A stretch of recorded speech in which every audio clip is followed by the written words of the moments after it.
Hey, this is Mike from the One Stop Co-op Shop, and today I'm doing a Kickstarter review of Warp's Edge from Renegade Game Studios. Warp's Edge is the latest in Renegade's solo hero series, and in this case you're controlling a starfighter trying to destroy an evil mothership before it takes over the galaxy. The game is primarily a bag builder, with you pulling tokens every turn to attack enemies and build up your own abilities. If you want to see the game in action, go check out my full playthrough video. And a quick disclaimer that I received no compensation for this content. So what's great in Warp's Edge? Well, there's a lot to like here. I really enjoy the variety in the starfighters. There are 4 in the demo I played. Each has different shields and hulls, some of them have special abilities, but most importantly they have a unique mix of tokens they can purchase to upgrade their ship. And in a really cool touch, each of them has one token that's totally unique to their starfighter, giving them a really cool feel compared to the rest of the ships. I also really like the variety in the motherships you face, 5 in the demo I played. Some of them are a constant threat blasting you every turn, some of them have interesting timing puzzles that make certain things you do weaker or stronger based on where they progress to. And overall, beyond just giving you easier and harder options, they really change up the entire feeling of the game.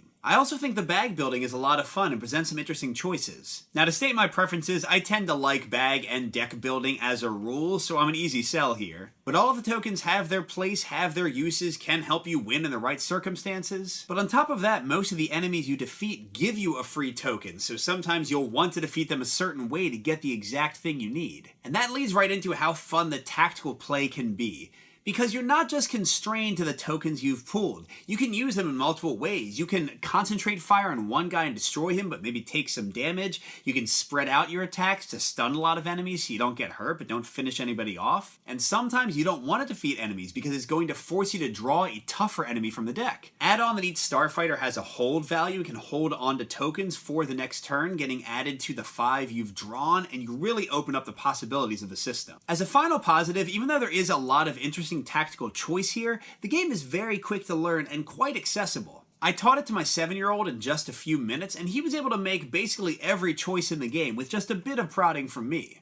Did he play ideally with his attacks and purchases? Of course not, but the fact that he could get into the game so easily is a great testament to it. As for concerns, I have a few, but they're fairly minor. First, as a small note, each of the motherships is labeled with its difficulty, but the starfighters aren't, and I definitely found some of them stronger than others, so I wouldn't mind if they said which were easiest. Second, I would love to see more content for the game, and I'm not saying that because there's not enough. I think 4 starfighters, 5 motherships, all these different tokens definitely makes the game varied.